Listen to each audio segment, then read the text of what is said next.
I welcome you in today's program, today's session. Our subject is managing training process. And if you remember, in our last session, we had talked about the marketing of training. And marketing of training is a very essential process for the success of any training program. And therefore, if someone of you have attended that, I would like to have, if there is any question or any doubts in your mind, I'm here to reply to that. Any question, any doubt, anything you want to clear from me? Anybody, please raise your hand. No? Managing training process and the marketing of training, last session was there. Any doubts or any query regarding that? Otherwise, we'll start with our today's program. May I go ahead? Hello, are you listening to me? Any participant? Hello?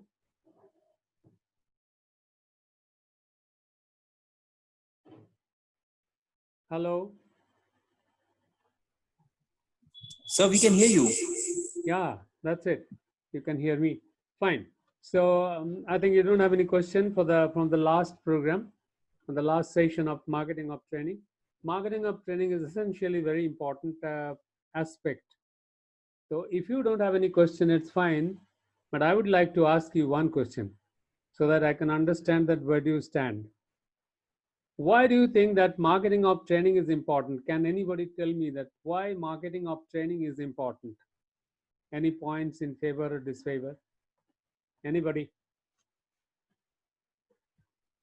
Why marketing of training is important? Can anyone tell me something about it?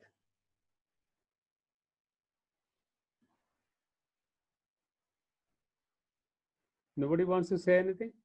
This is my question to you.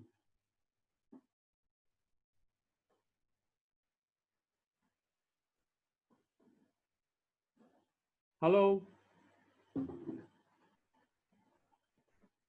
Why marketing of training is important? Can anyone tell me just briefly in few lines?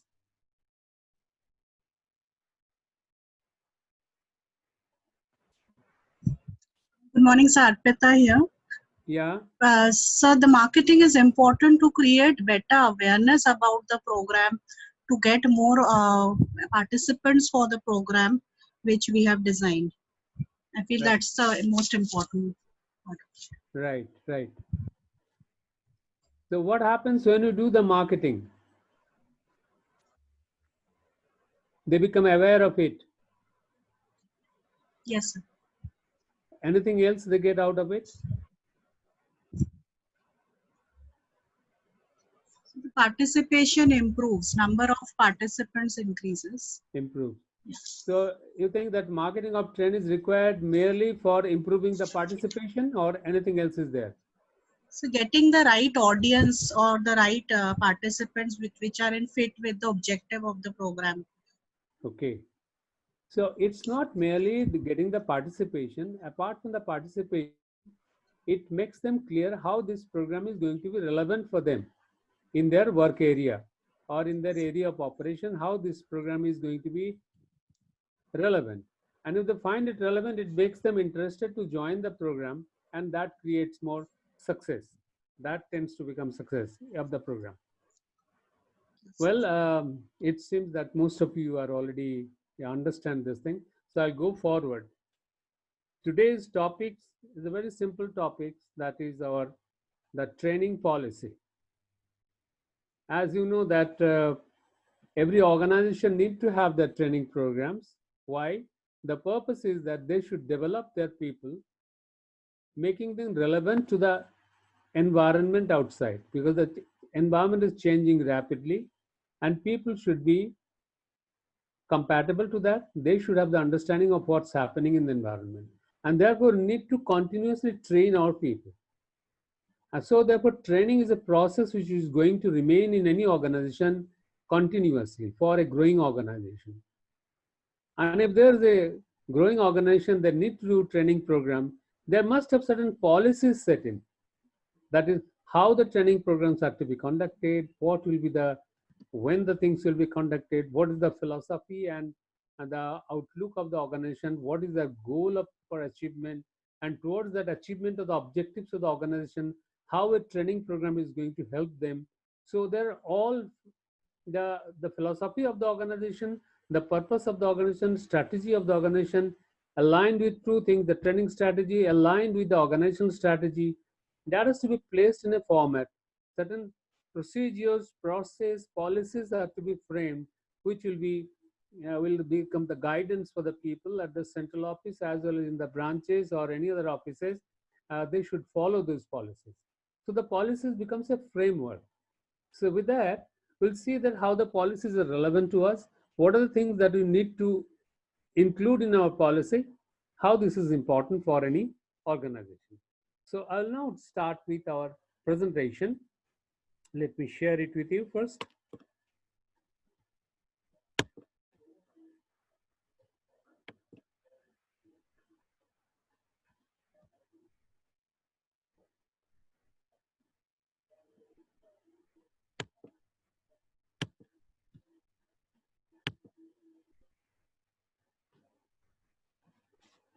Well, training policy. And if I want to define it first, training and development policy, in general we say training, but it's actually training and development. The purpose is that while you give training, the purpose of giving the training is to developing the people. It's a training policy is a set of guidelines for the people to follow, and wherever anything related to the training. But that must be connected with the organization's value and culture. Why do you say that? Because the organization will propagate those ideas and thoughts to the people so that people become aligned with the organization's values and culture, and as also the organization's goal, right? So there are certain principles, set of principles that organization will always adhere to. And the organization wants that those should also be followed by the people, by the trainees, as well as the people who are making that process of training go in the organization. So it's for the overall management and development of the workforce, because ultimately by giving training, we want to manage the organization, grow the organization, and develop the workforce. But everything has to be in consonance with, compatible with the organization's goal, organization's values, organization culture. So it's a set of guidelines which are required to be followed by people. Well, we can also define it in some other way, that is, the purpose of any training policy, or the aim of any training policy, is to provide a framework, to manage the framework for the people to be followed, to manage the assessment of the training program, designing the training program, execution of the training program, or any kind of training initiative in the organization. Because ultimately it has to be there, because organization has got its own purpose, and according to that it will make its own design of the trainings so that the people get the proper kind of training which is ultimately going to help the organization to grow. So it's a framework for the people who are going to follow, who are going to be trained, who are going to manage the entire training process, that may be an HR department or the training department and whatsoever it is. So that is our training policy. It's a guideline. Now, if there is a training policy, and how the training policy will become an effective training policy, when we'll say that the policy is effective, there are a few things which should be kept in mind, apart from many other things, few important things. Number one, it should provide guidance for allocating resources of training. I mean, who are the trainers? I mean, the organization will decide whether we are going to have only in-house training program, or the people, the trainers will be only from inside, or we can also get consultants and guest faculty from outside. How much money we are going to spend in a training? That is what is the philosophy of the organization. Whether the organization feels that giving training is important for the growth and development of the people in the organization. Time, how much time the organization can afford to give for the training purpose. So, and all other resources in terms of trainees, trainers, resources in the name of the time, the money, and everything has to be clearly spelled out in our training policy, which will be guided. It should also provide directions for training activities in the organization. What kind of training activity will happen, when it will happen, what will be the periodicity. So everything has to be decided, although it may not be exactly the same, but there will be general guideline which will be followed by the people at all levels in the organization while doing the training program. It will also define what is the authority and responsibility of the training department. Now that means how the training is going to happen. What will be the responsibility and authority of the training department? Whether the training department, the training will be decided, who is going to be nominated, whether it will be centrally decided or it will be decentralized thing. Certain organizations, the training is being decided, every matter regarding the training is decided in the central HR department. And they are passing on the policies to the people below, to the branches below, and they are following that. Whether some of those things will be centralized and rest of the things will be decentralized, who will make the nomination, who will decide which kind of programs are to be conducted, what will be the periodicity of conducting the program, how many numbers of programs you are going to conduct in a year, what will be the total budget in the training program. Everything has to be, that has to be decided by, in this policy. The matters will be spelled out in the policy very clearly so that it becomes easier for the people to follow that whenever it is decided to be done, needed to be done. So there are basically three things: how the allocation of resources is going to happen, what are the activities that you're going to do, what are the authority and the extent of authority and responsibility of the training department, whether it is centralized or decentralized, and how it is going to happen, or it's a mixed one. That is to be decided in a training policy. If these things are included in a training policy, we can say it's, to some extent, it's an effective training policy. So now let's go further, that what is the thing that makes us to make this training policy? What is the driving force in an organization which makes the trainings to happen? What is the force? You can understand, for every organization, the driving force is developing the people. Developing the people means developing the KSAs of people, developing the knowledge, skills, and attitude of people, so that they become instrumental in bringing growth in the organization for today's situation, the current situation, as well as the future business of the organization, the future business objectives. Because if you want to achieve that future business objective, the people need to be developed. So that's the driving force which makes people, management in the organization to think about doing this training process. There are certain organizations where the people at the top management may not have the belief that training is going to happen. Training is going to create some impact in the lives of the people and the organization. But there are certain organizations who always believe, and today people are gradually realizing this aspect, that training is a must for keeping their people ready in this today's continuously evolving scenario. To create, it is also to create a learning culture in the organization. Learning culture in the organization, learning culture means, see, every organization has to become a learning organization. Otherwise, one cannot survive. The organization cannot survive because things are changing so fast in the environment. The people the organization need to create a learning culture by which people are always trying to know the new things, and not only know the new things, imbibing those things in their life and their behavior in their work, and that is going to create change in the organization's life and the organization, right? So there is a constant effort to make people encouraged to learn in the organization, so that they become more relevant, remain relevant in the organization. And that is the driving force because of which the organization is trying to create this training department and ultimately a training policy as a guidance for people to follow that. So now, what are the reasons for developing training policy? If you see it more particularly, there are certain reasons which are for which the training policies need to be created. It has to be defined. It has to be clearly spelled out to define relationship between organization objectives and its commitment and the training function. As it has been said earlier in the beginning of your entire subject, that the first there is an organizational objective, and our training department has to be aligned with the organization's objective. The training objective or the training strategy has to be aligned with the organizational objective. So to define that relationship, that to what extent the training is going to create its impact on the organization's objective, organization's goal, that will be clearly spelled out in the training policy. That will be clear in terms of this is the goal of the organization. These are the areas of gap in the organization and which are seen and which has been observed.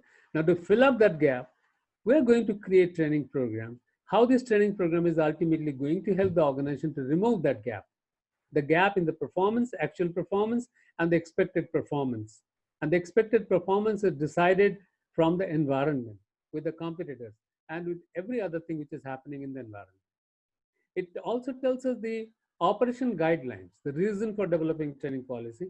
When there is an operational guideline, it will become easier for the people who are doing the training aspect to plan and implement the training program. Because otherwise, for everything, they have to seek for a permission from the higher authority. So if there are set guidelines, so any branch or any other department or any other sub-office can always think of doing the training program as per the training guidelines given, already spelled out by the organization. So that the training resources of the organization is being properly utilized towards success of the organization, and what are the priorities of the organization, that is also to be spelled out in the training policy. Now, whether the policy says that our people should be continuously and properly trained at all points of time, or there will be some periodical learning, what is the real intention of the organization as to become more proactive and more aligned with the needs of the organization towards growth and development. To provide information to the employees. Then the employees also comes to know from the training policy that in what way they can get different kinds of training at the different parts of their career and different points of their career, what kind of training that they can get, so that they become more aligned with the organization's goal, and can also, by developing their own career, they also become more aligned. Their individual life and career also become aligned with it. So people get an understanding that how the training is going to create an impact in their own life. So it provides information to the employees.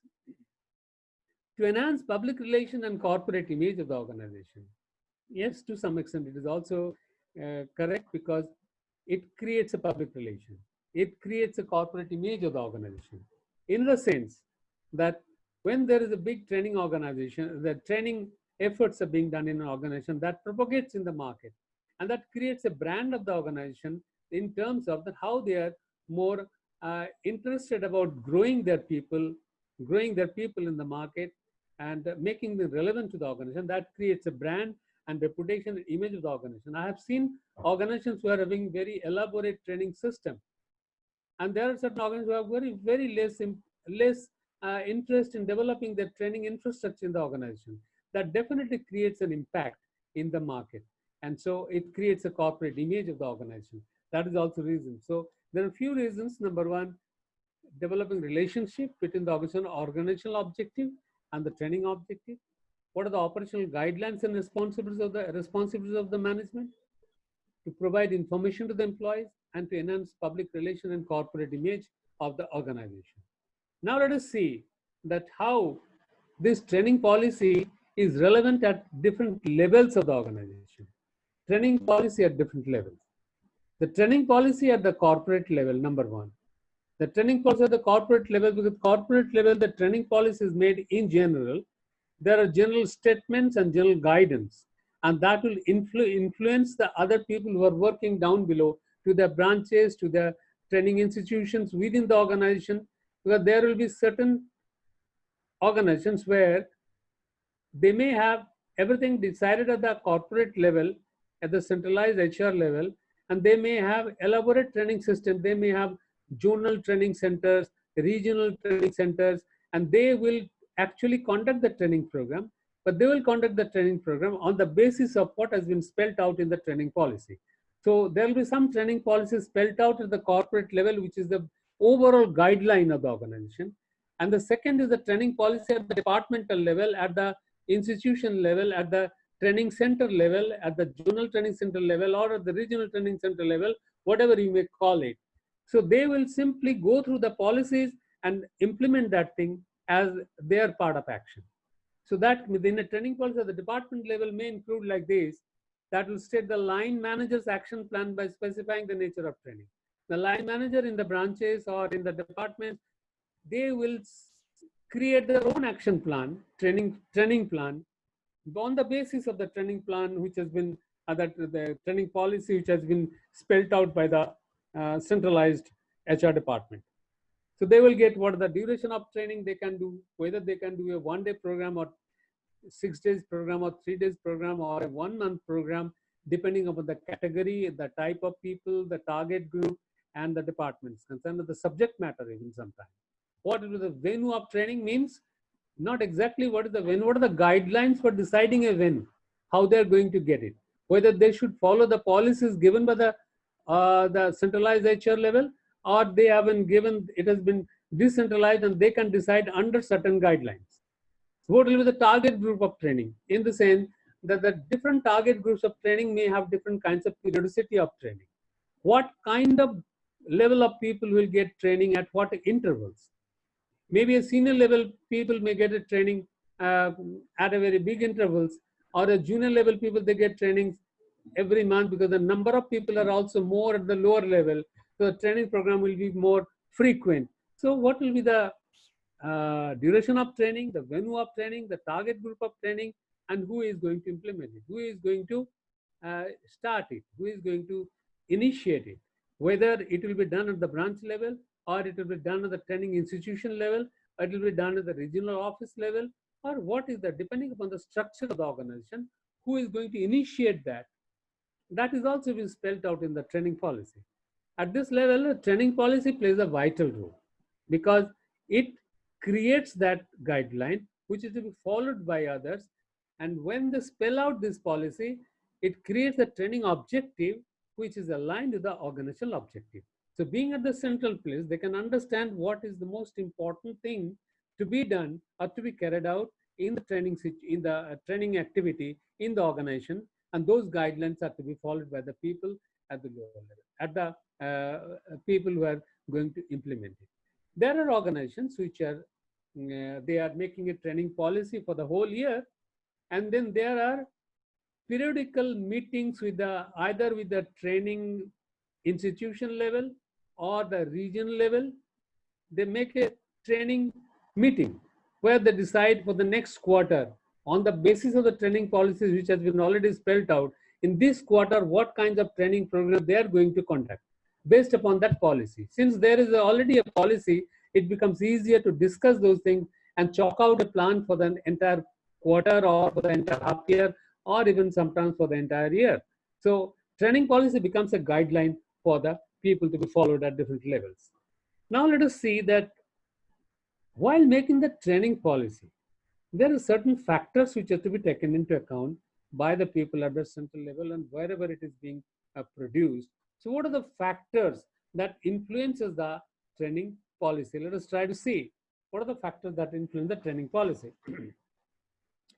Well, the number one, definitely will to start its training policy, it has to look at its vision and its mission. Where the organization wants down the line, say 2 years or 3 years or 5 years or 10 years, and what is the mission that they're going to adopt, by what way they are going to excel, and by what way they're going to grow in the organization, what is their state of mind, what is their mindset.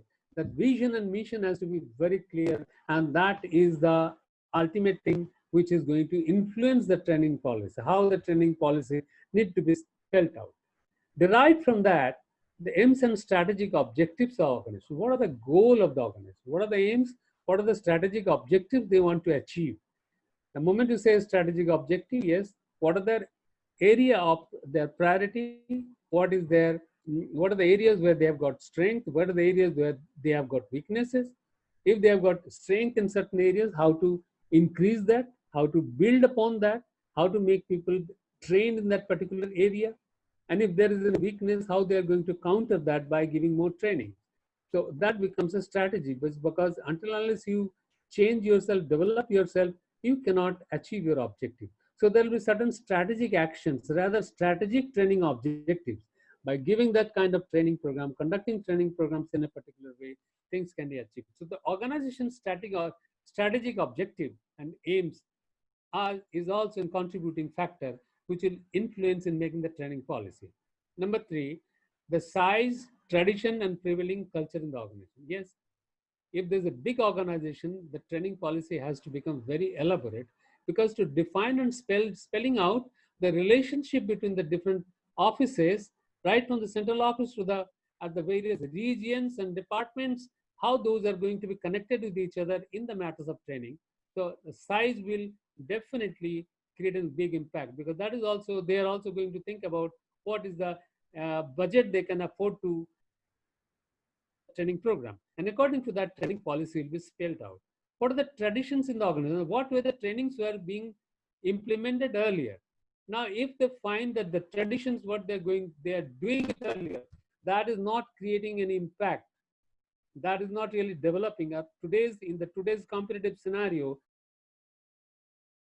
how they're going to change that, how they're going to make a change in the training policy so that the later on the things can get improvement. What is the prevailing culture in the organization, right? What is the prevailing culture? Now, when there is a prevailing culture in the organization, in an organization, there may be a culture of giving good trainings to the people at different levels, and there may be an organization where they are very restrictive in giving training, because they may think that training is a waste of time and money. It depends on the culture of the organization. Now, there are two things what they're doing as a culture. The another thing is this: if they realize that this culture is not going to be beneficial for the organization, how they are going to change the culture, in what way they will change their culture, and that culture can be changed by initiating the different training process and training interventions in the organization. So the size of the organization, the traditions of the organization, the culture of the organization is going to create a big influence in the training policy. Number four, the products and services of the organization. Yes, the product of the organization will definitely create an impact on the training. There may be, their organization may be dealing with a consumer durable, organization may be dealing with different kinds of services. Now, depending upon that, the training programs will be conducted. So the subject matter or the product or services will determine what kind of training program, what kind of training methodologies are to be adopted, and what intervals those are required to be given to the people. So the products or services of the organization is also going to influence the training policy. Next, we'll see what is the economic and social objective of the organization. What is the economic objective and social objective? How the social objective in the how they're going to create an impact in the market by developing the people. If in an organization people are more oriented towards giving better customer service, thereby improving their image, and not only by improving the image, helping the society to grow in terms of giving better services to the people, to the customers, and how their products and services are going to create an impact on the economy of the country, then again, that is also again is going to create an impact on the training policy, because they will highlight those things, they will try to grow that in such a way that it can really help the economy of the country, it can really help the social objective of the objective of the organization in the society. The level of technology upgradation is another fact. Yes, what are the technologies they are adopting? What is that technology? Is that technology is very frequently changeable? Is it required to be upgraded very frequently? If there is a change in the upgradation of the technology, the policies are to be made for frequent kind of training policies, frequent kind of training programs on those areas where there is technology upgradation. Now, the technology upgradation in itself is something which is to be accepted by the organization. If you do not accept that, then you are going to, lag behind. See, there was a time when the computerization was to be initiated in the organization. People who did not adopt to that, they were lagging behind. So it's a question of how do you accept. If you want to upgrade that, you may have to make a policy how frequently and how quickly you are going to give response to the change in the environment in terms of the technological changes that is coming. What are the obligation to provide professional updating and continuous training? Now, obligation of the organization has got two aspects to be seen. Number one, the organization is interested in its goals and objectives. At the same time, organization is also should be interested in the growth of the people, growth of the professionals in the organization, not only because of their individual growth in the organization, but also growth is ultimately going to impact the organization's. There need to be a training policy. Those who understand that, those who realize that. So training policy will spell out what is the obligation, how quickly they are going to respond to those situations, and that policy is also interested about implementing those things. Top managers' view about training, this is very, very important, because if the top manager is not convinced about the implementation of training in the organization rigorously, then the other department, those who are implementing it, they may not have enough hand or enough power to empowerment to do whatever they want to do for developing the training process in the organization. So the top manager's view is very, very important, and the people at the top management should be convinced about the importance of training. The labor market and the availability of skilled and qualified staff. Well, this is another very important thing. Reason being, every organization needs to have their developed, experienced, and knowledgeable people, staff in the organization. Now, what is the availability of people in the market? Because there are two ways of providing the staff or the employee in the organization, trained employee in the organization. Number one, it can be procured from the market, or it can be developed in-house. Now, at times it may happen that the people are not available in the market, or there is scarcity of people because of the competition. Then we have to develop people within the organization. And if there is a development of people in the organization, there will be elaborate system of training in certain specific areas of technology or any kind of thing which is thought to be important to the organization. So the availability of skilled and qualified staff will determine what will be the policy of the training policy in the organization. The organization past and present training policies and practices will influence the latest training policy, which is going to be new training policy, which is going to be initiated, because our past experience, organization past experience will tell them what went wrong with accepting certain policy and what was instrumental getting growth by accepting certain policies that will influence the current training policy. Past and training policies and practices is also going to show some path, show some light for creating the new training policy. Second, the resources that are available and allocable surplus to training. Yeah. What are the resources available? Organizations may have very big policies, but that policy is ultimately going to be guided by the available resources and allocable surplus to the training. If people do not have budget, the organization doesn't have any budget, no amount of training policy can be implemented. So what is the resources available? What is the allocable surplus available for training? And those can be utilized for the growth and development of the training process in the organization. That is also going to help the influence the training policy. Expectation of employees and records of training needs of the organization. Well, employees' expectation towards their career growth. So the organization must keep a window for giving different kinds of training, which can really help people to grow in their own career. And ultimately, that is also going to help the organization to get its benefit. So what is the expectation of employees? What is the process of really developing people in the organization by keeping a record of how people are getting training at different points of time? What are the government legislation? There may be various legislation regarding the safety and statutory requirements. So there will be the policy will spell out there is certain compulsory training program which is to be conducted in the organization, and those will be spelled out there. So it may be on the safety rules, it may be certain statutory requirement which is for which the training programs are to be conducted. Say for example, I remember sometimes long back, yes, the giving training on Hindi. as a language was a compulsory thing for those areas, for those people who are not from the non-Hindi speaking area. So these are all statutory requirements, right? Other safety requirement, that itself, the firefighting, the training for the firefighting in case of an emergency, that also becomes a statutory requirement. Like that, there will be various other statutory requirements. In those areas, training policy will spell out what is to be followed and what not to be. Government funds available for sponsoring training programs.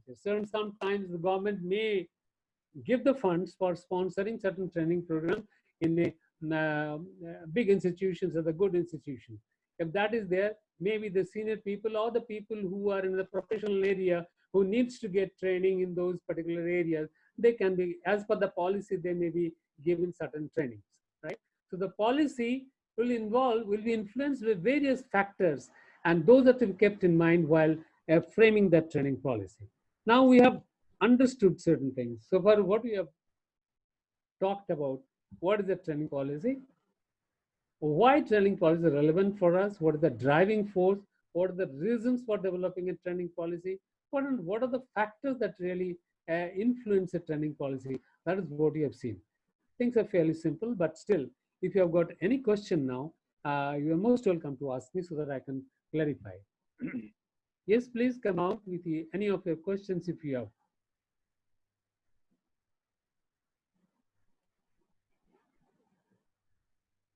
Yes, please.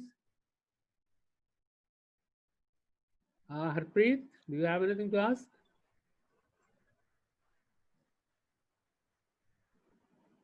Yes. No, sir. No, sir. No, sir. Hello.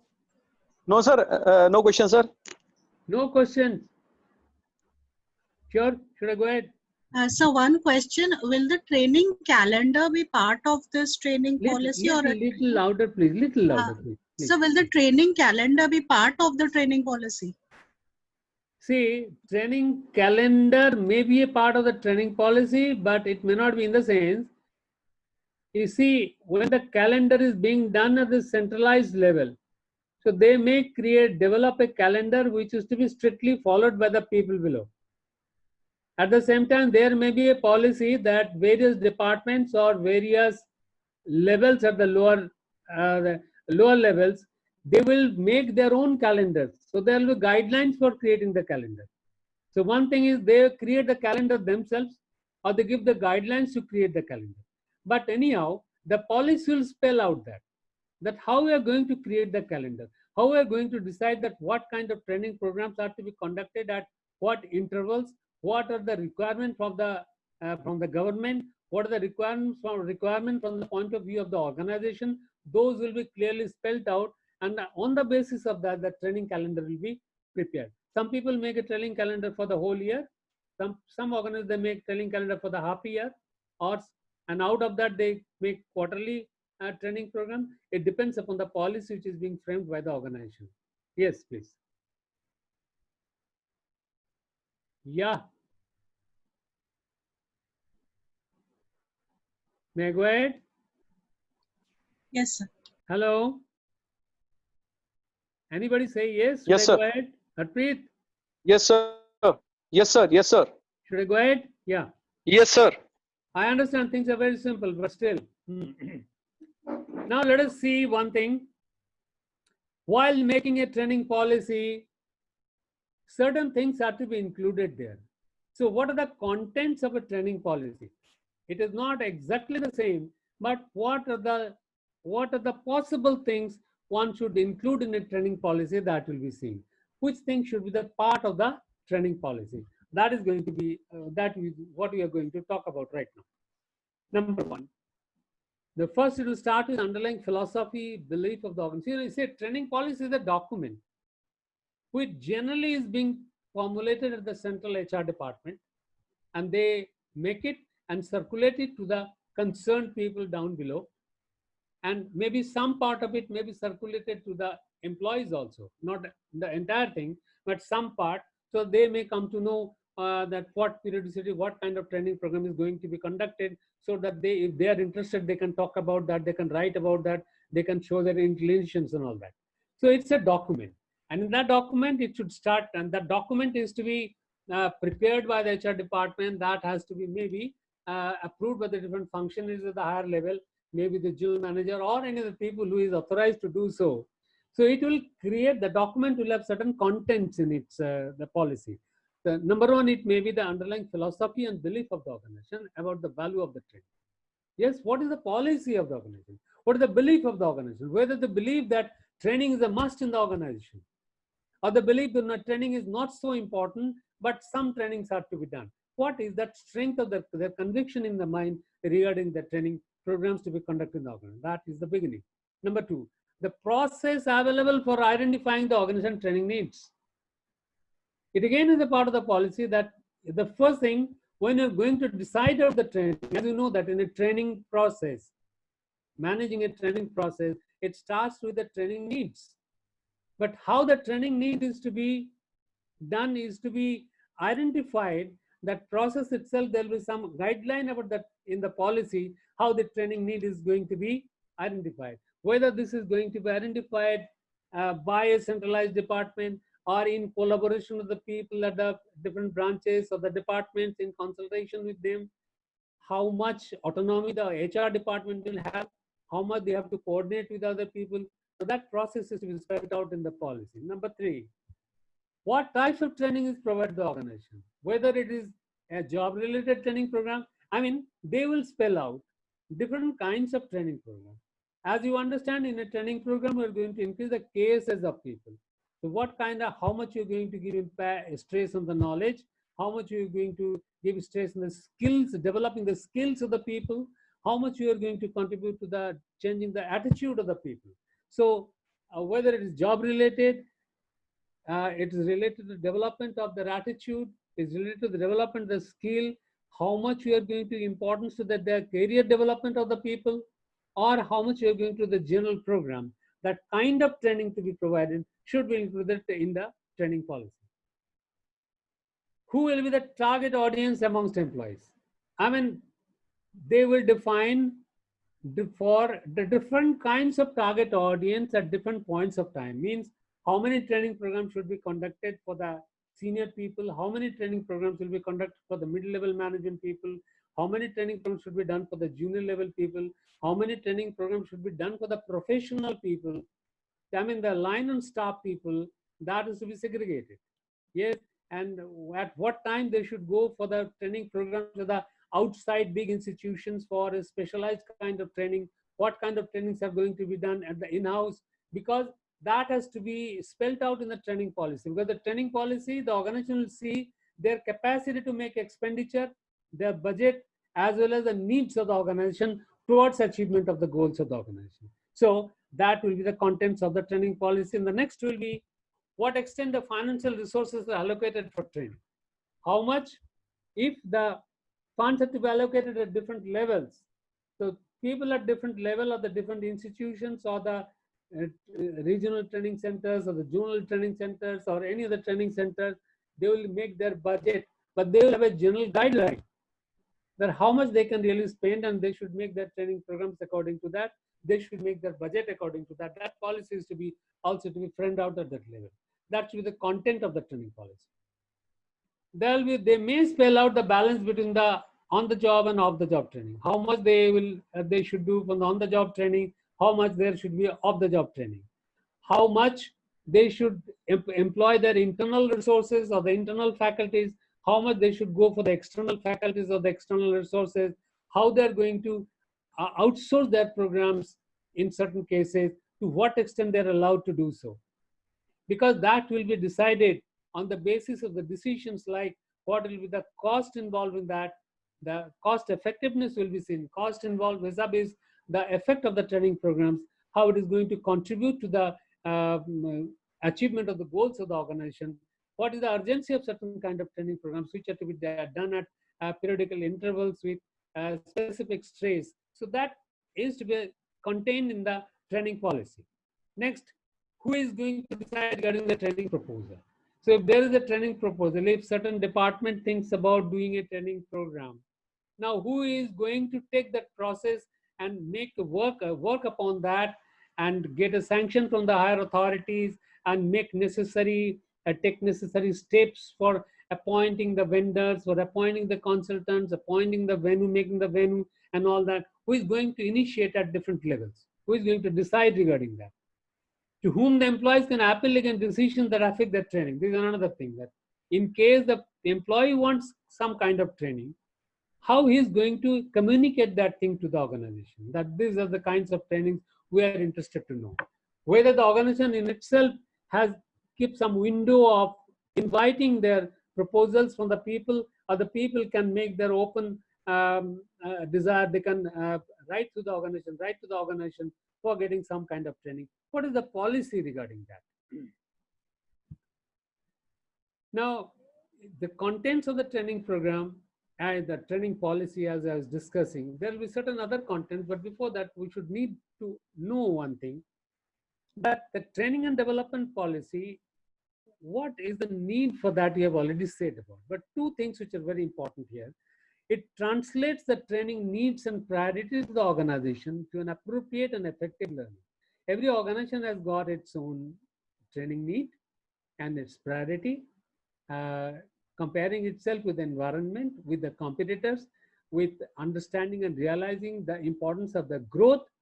So according to that, those needs and priorities of the organization are to be achieved by the tool of training.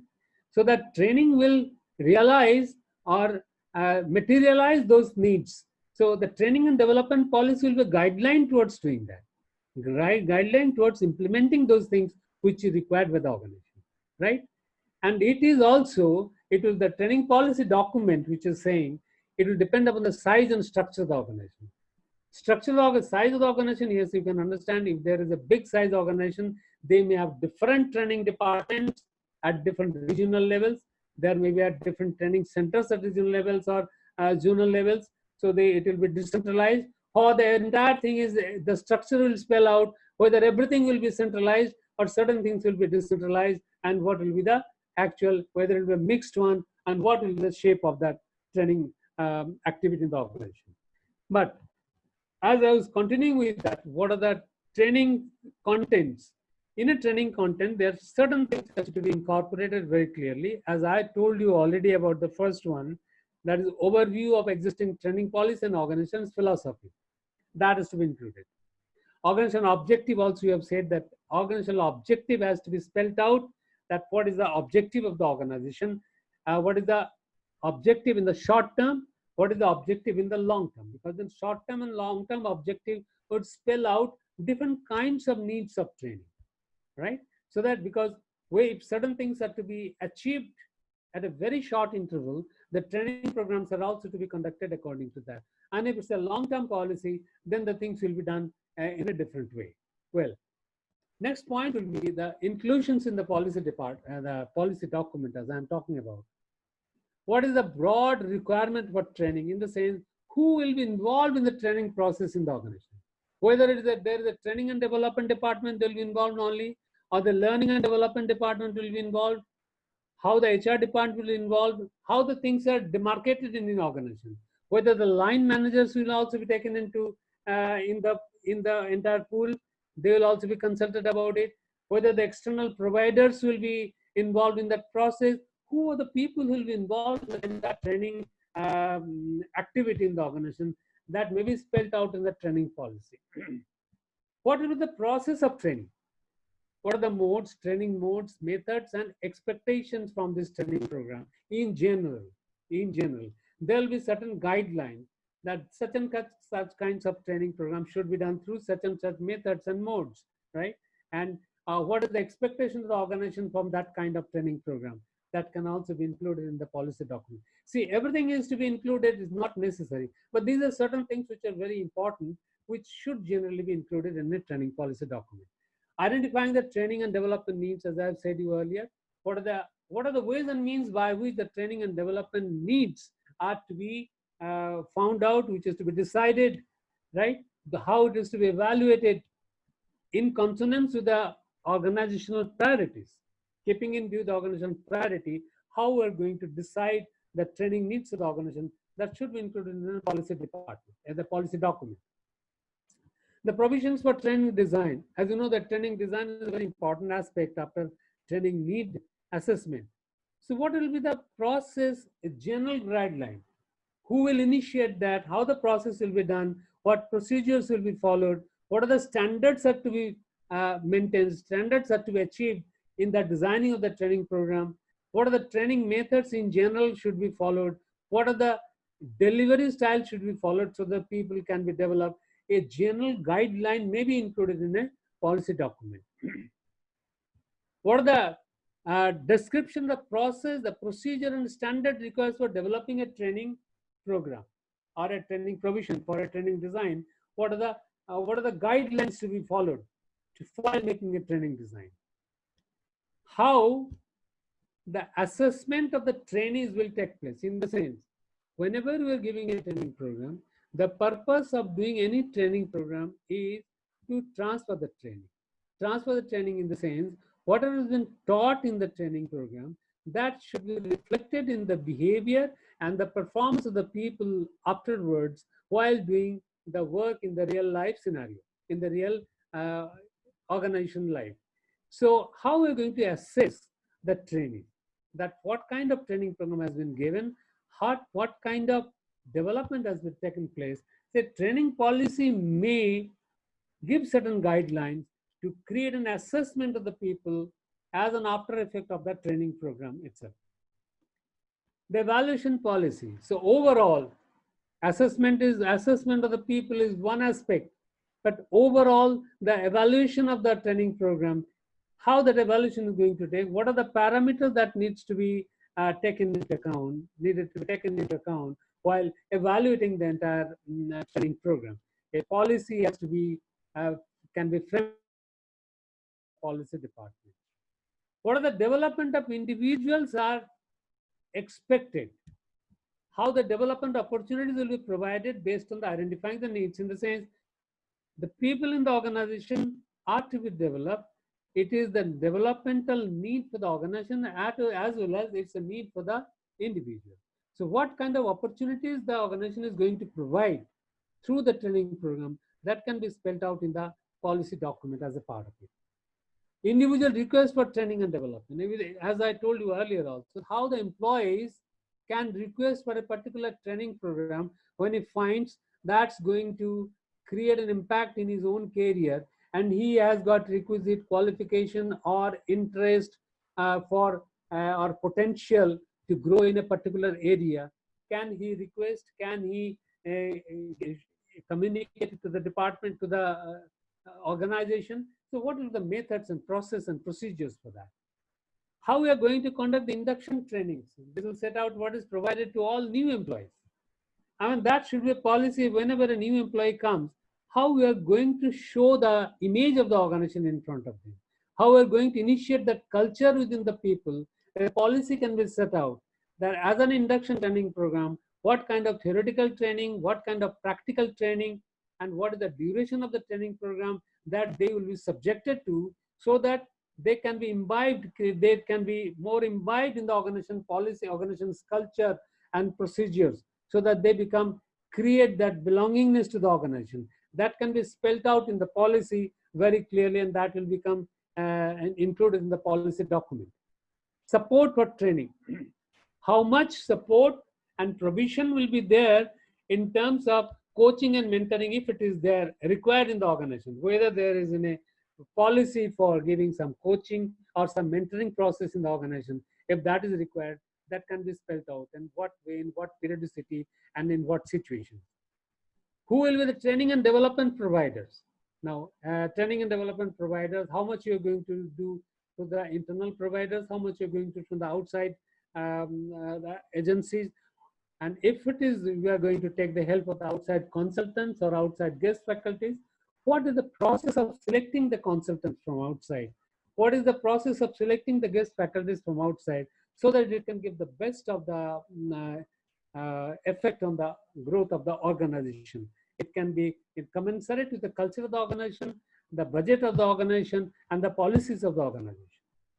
The training and development administration is another very important thing, because if it is a big organization, the administrative cost is very high. and at what level, what will be decided at what level, how the various administrative functions of training will be carried out.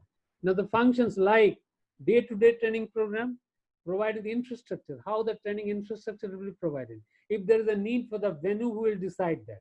Whether the organization will first decide the venue and give a list of the venues available to the people below, and they will choose out of that. And what will be the process like? How much they have got the power, the people, the powers are decentralized at different levels to decide that in terms of the materials for the training, in terms of the venue of the training, in terms of the consultants to be appointed in the training program. What is the reporting policy of the training? The training itself involves a lot of reporting policies. How much training is being done, at what intervals it has been done, how many man hours have been has been achieved in terms of training, and ultimately how it is going to contribute to the growth of the organization in terms of the profitability or the performance in the organization. The budgets, who will decide the budget, who will initiate that, who will control that, who will get all the budgets and get approved, and what is the process of doing that, how the training plans have to be finalized, if it is done centralized, and how those are to be sanctioned and given permission to carry out that. The training and development administration is also a very important aspect which can be included in a policy document. Now, in a nutshell, we'll see, after seeing that, what can be included in the training policy. The process of training and development as part of training policy. The process of training development, all of you know about it, but I'm just giving a glimpse of that. It always starts with the defining the needs and objectives of the organization. The assessing that training need, that is always the starting point. Now, this process has to be kept in mind while evolving that training policy, because all these steps need certain guidelines in the training policy. So define that needs and objectives of the organization. There will be certain things in the training policy which will be spelled out so that people will be guided to define those needs and objectives. Establishing the performance competences. What performance is expected from the people. And as you understand, for any training programs to be decided, we need to find out the performance gap. And for that, from that point of view, what are the performance competencies are expected from people? So that expectations, if it is not achieved, the training programs need to be conducted. That should be the part of that process of the training policy. Conducting needs analysis in relation to business objectives. You can understand needs analysis in terms of the business objective. Defining the learning objective to assess the performance and filling the performance gaps. What is the learning objective in the sense how they are to be changed? What kind of behavioral changes is expected from them, and what kind of performance change is expected from them, so that the performance gap can be filled out. That is also a process of the training and development. Guidelines regarding that should be there in the training policy. Expected change in behavior as a result of training and skills required. Yes, what are the expected changes? A guideline about that may be given in the policy document. And next point is the defining the training strategy. How, when, and where to learn the knowledge, skills, and behavior. As you know, that case is the most important thing, which we expect after giving a training program. So how you are going to create that, when you are going to create that, at what intervals, where we are going to do that, and what kind of changes we are expecting in terms of the knowledge, skills, and behavior from the people, how we are going to assess that. How we are going to design the instructional strategy or training plan, how we are going to that. As you know, that instructional strategy is a very important thing where you spell out everything regarding the training, right from the materials to the infrastructure required, the trainees required, the trainers required, everything will be spelled out, that instructional strategy. So guidelines about that can be given in the policy document. Developing or checking the assessment tools. How we're going to assess the people after the training program, how it is, how we'll understand that it has really contributed to the growth of the organization. Evaluating the effectiveness of training, and that is the end point, as you understand. Right from the needs assessment to the effectiveness of training program, that becomes the end point. So all these stages, 9 stages, little guidelines about it should be there in the policy document. And now the last but not the least, what are the advantages of training policy? We have said so many things about it. Now, briefly, we'll see that. I'll give some idea about it. The training policy aims to clarify the purpose of training and to communicate to the top management's intentions. The training policy spells out what the organization wants, expects, what kind of power, what kind of authority, what kind of freedom, what kind of openness the organization is giving to the training functionaries so that they can carry out the work. Number 2, the training policy defines the organization's responsibility for the development of the individual employee. How much the organization is concerned about the growth of the individual in the organization. Of course, keeping in view in connection with the organizational growth also. So what is the, organization thinks its responsibility. That is spelled out in the policy in terms of its expenditure, in terms of its the centralization or decentralization of the powers and functions to the different functionaries. It helps the management responsible for implementing the training, clarifying the role and function. The people comes to know at different level what is their role in conducting the training program, how they are going to implement it, what are their responsibilities, what are the authorities they have got. That is clearly spelled out in a training policy. If it is not there, then people will do different things as they like. So it creates an advantage that it is already spelled out in the training policy and people knows very clearly about it. Progressive training policy enhances the employee and employer relationship. If the training policy is progressive, it allows people to grow. It gives enough of room for the people to do their functions properly with a goal and aim to develop people. Then the employee and employer relationship also becomes better because employee comes to understand that this organization is interested in their growth and development in their career, after the growth of their career also. The training policy states in general terms the training opportunities. It terms the process or the opportunities available for the general people, the general employee, that how they are going to get an opportunity in the organization to enhance their knowledge, their skill, their career, their development, right? And so that can help them to grow in their career, as well as it can help them to take up the new responsibilities. And by taking that new responsibility, they're going to develop their own career. And the organization is going to be benefited in terms of getting more people to fill up the places wherever it's required. So there are various advantages of training policy. If that is spelled out properly, it becomes easier for the various functionaries at different levels to follow that process, and the training program becomes more successful in any organization. So this is in a nutshell in today's something about the training policy, and I think you have got enough information, although things are not very difficult, but still, if you have got any question or queries, you are most welcome. Hello, So sir. I'll invite your questions, please. Hello, sir. Can you hear me? Hello. Hello. Hello. Good morning, sir. This is Deepak. Sir, my Good question morning. is, hi, my question is, like organizations have their SOPs. Little louder. I don't know why the sound is very, very low. Little louder, please. Is it little better now? Hello. Hello. Can you hear me now? Yes, please go ahead. Okay. Sir, my question is, organizations have SOPs for every function and then the domain they have. Is there I any think there is difference? some problem, sound is absolutely inaudible now. Can you please try once again? Okay. So, is it okay now? Can you hear me? Because I can hear you perfectly fine. Mr. Agarwal, I think there is some problem. Can you please see it? Try again, please. Try again. Okay. Try again. So, Come a little closer to the microphone. Yeah. I have got It's earphone. better now. Better now. It's better now. So my question is, organizations have their SOPs for every domain, every functions. Is there any difference between policies and SOPs that organizations have, or they are both one and the same things?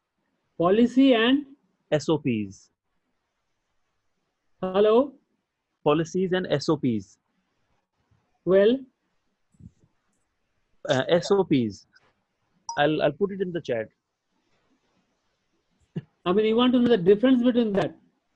Is there any difference or both are same? I don't know I'm why the asking. sound has become When we say, not I can hear you perfectly fine though. I want to know, is there any difference or both are same thing when we say SOPs for the organization or for a specific Now, domain? I would like you to tell me what is SOP first. Then I will understand what you understand by it. So SOP means standard operating procedures. So when Okay, you see, training policy, you want to know the difference between this training policy and the SOPs. Okay. is there any difference or both are same things? Yeah. Okay, I'm coming to that. See, standard operating performance is a very isolated thing. A training policy is the whole document, Okay. right? Standard operating procedure will only have the procedure, not the philosophies in it, Okay. not the objectives in it very clearly. That will only give you the standard operating procedure. Say, for example, to conduct a training program, what steps should you follow? That is a standard operating procedure. Yeah. But a training policy will not only include that, a training policy will include the philosophy of the organization. It will also spell out why the training program is required, at what intervals are required, right? So it is not standard operating procedure is a part of the whole training policy. They are not exactly the same thing, but SOP may be a part of the whole training policy. Are you getting my point? Yes, sir. Yeah, got it now. Thank you. Yeah. Sir, I have a request, Arpita here. Can you, sir, can you share a sample of a training policy in the next class for us to see? I will try. Yeah, thank you, sir. I will try. I will try to get hold of some training policy, and then I'll circulate it. Right? Thank you, sir. Yeah. Okay. It is there in all big organizations. The training policies are made, and the training on the basis of that training policy, they make periodical meetings and decide every quarter or half yearly about what they're going to do based upon that training policy. I'll try to do that. Yes. Thank you, sir. Anybody else?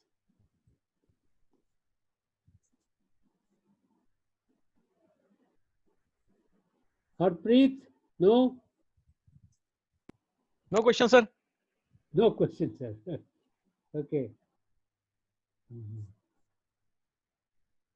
So, anybody else? Mr. Agrawal, see it? I don't think that there is any further questions.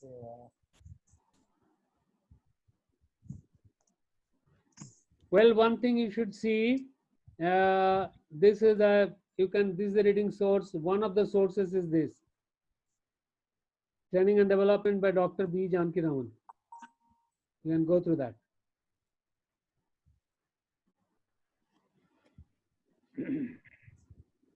So, no question from your side?